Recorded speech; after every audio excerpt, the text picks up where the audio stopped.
Paz do Senhor, irmãos.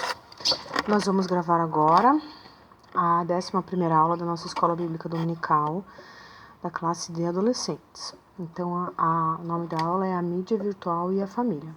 Vamos orar? Senhor nosso Deus, te pedimos que o Senhor nos conduza para a conclusão dessa aula com sucesso, para o caminho mais perto de Ti, porque queremos mais o Teu conhecimento, mais e mais. Em Jesus aqui eu oro. Vou ler o destaque, então, que é o primeiro ponto importante da nossa aula. A pessoa boa tira o bem do seu depósito de coisas boas, e a pessoa má tira o mal do seu depósito de coisas más. Né? Então, vamos lá. A tecnologia é o nosso primeiro ponto lá na introdução. Não é ruim por natureza, mas é necessário termos cuidado para uma bênção não se tornar uma maldição, pois isso pode ocorrer sutilmente, sem percebermos o seu real perigo. Ele dá um exemplo lá, quando o povo de Israel foi amaldiçoado, lá em Números 22, do 1 ao 24, se vocês quiserem ler. O contrário também pode acontecer, de uma bênção virar uma maldição, ou de uma maldição virar uma bênção, tá? Quando a gente pensa em mídia virtual, a gente sempre pensa em internet, mas a gente precisa lembrar que são várias as formas de mídia e tecnologia, de comunicação, tá? Então vamos lembrar que são meios de comunicação que utilizam recursos eletrônicos, eletromecânicos ou digitais para levar a informação ao público. A gente tem a televisão, o rádio e a internet nas suas várias formas de apresentação, computador, celular, tá? A gente tem que lembrar que quem produz conteúdo para esses meios de comunicação tem uma mensagem a ser passada e uma intenção, tá? Então vamos lembrar que essa mensagem ela é a partir de um ponto de vista. Ele é o ponto de vista divino, do amor divino. Ele é um ponto de vista, qual ponto de vista? Tá? Então a gente precisa avaliar isso. É nisso que nosso objetivo da aula de hoje é fazer com que quem está consumindo essas mídias pense antes ou durante se esse consumo agrada a Deus ou não, se esse conteúdo agrada a Deus ou não.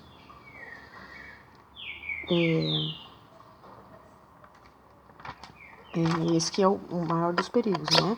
A gente se deixar levar por uma opinião que não é do caminho de Deus. Mas nós podemos usar para falar do amor de Deus. Por exemplo, aqui a gente está usando para bem uma mídia, a internet e tudo mais, para conseguir manter a nossa escola bíblica dominical, os nossos cultos e tudo mais.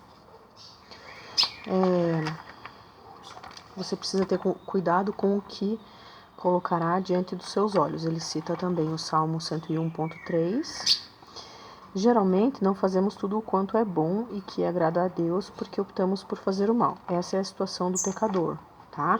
Então a gente tem uma ação, a gente é livre para escolher essa ação. Optar por fazer o bem ou fazer o mal. Quando a gente opta por fazer o mal, a gente está pecando, tá? Infelizmente, as mídias virtuais possuem uma variedade de lixos digitais à distância de um clique. Muito perto, né? Gera uma sensação de que talvez a gente não vá ser avaliado, mas a gente tem que lembrar que Deus é onipresente, onipotente, onisciente. Então, a gente pode não ser avaliado por pessoas, mas sempre vai ser avaliado por Deus. Ele vê os nossos pensamentos, os nossos sentimentos e as nossas ações. E aí a Bíblia nos aconselha. Por último, meus irmãos, encham a mente de vocês com tudo o que é bom e merece elogios. Isto é, tudo o que é verdadeiro, digno, correto, puro, agradável e decente. E aí avalie os conteúdos que você está consumindo. O ponto lá, conectar ou não se conectar. Eis a questão. O problema da mídia virtual não é sua existência em si mesma, mas a forma com que utilizamos os problemas gerados a partir do uso equivocado desse instrumento. Um grave problema da geração atual de adolescentes é trocar a vida real pela virtual. Muitos têm se deixado seduzir pela criação de personagens virtuais, seja nas redes sociais, em jogos eletrônicos ou em salas de bate-papo. Assim se esquecem de se relacionar na vida real. Lembre-se, Deus nos criou seres humanos para se relacionar sinceramente de forma concreta, na melhor forma que Ele criou, dentro de uma família. Então, o que a gente mais vê? As pessoas com o celular na mão, dentro de uma mesma sala, ou dentro do mesmo ambiente, ou até comendo, sem conversar entre si, né? Isso faz muito mal, né? A gente é feito para trocar experiências. É muito importante que os pais falem do que viveram para os filhos, que os filhos falem do que estão vivendo para os pais, e dessa forma a gente consegue construir um relacionamento. Uns ajudam os outros aí, tá? E é nessa construção, na conversa, que a gente faz uma construção de um relacionamento saudável, né? Quando a gente deixa de conversar, a gente se afasta cada vez mais das pessoas, né? O autor aqui propõe também fazer um teste, avaliar quantas pessoas estão no ônibus ou na rua mesmo, meio que hipnotizadas pelo celular, que é a forma mais comum da gente usar o WhatsApp ou o Facebook, por exemplo.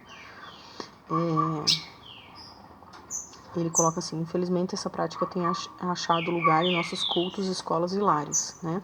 Então a escola, nesse momento de pandemia, está sendo ajudada pela internet, né? Mas se a gente for pensar que as pessoas às vezes não estão numa sala de aula presencial e estão usando o celular, nem sempre é para bem, né? Ele coloca assim: a conversa olho a olho tem desaparecido das nossas salas de jantar e das demais reuniões.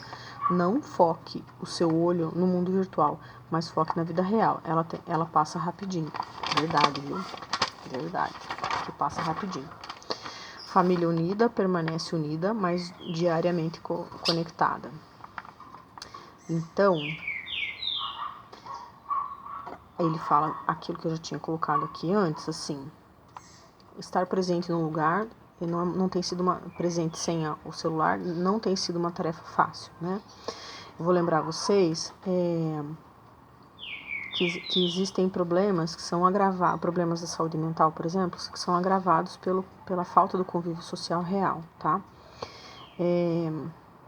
Então, por exemplo, essa velocidade muito rápida com que as mídias sociais, o celular e tudo mais provocam, geram ansiedade, por exemplo, né?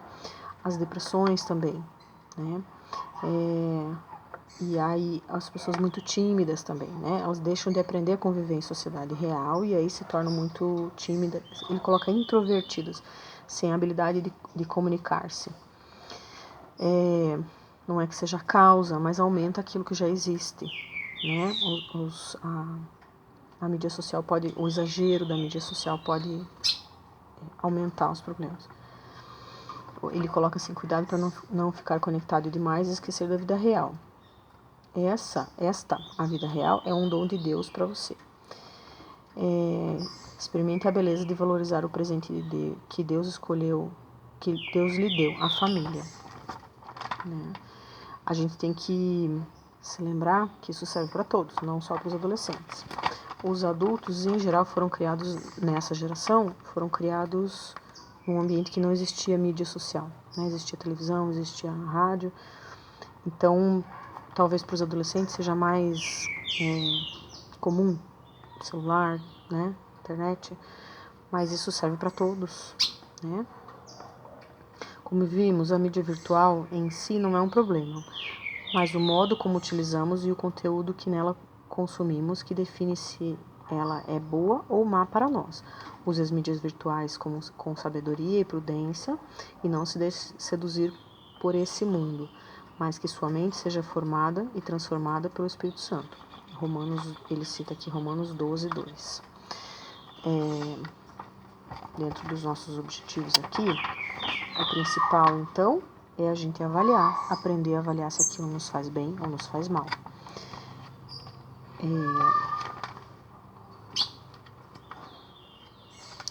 Eu espero que vocês tenham gostado. Esse é um tema que a gente lida todos os dias. Com certeza a lição, ela é um resumo daquilo que a gente já vive, de uma forma organizada, e que nos faz pensar o quanto nós queremos nos aproximar de Deus. Porque oportunidade nós temos agora.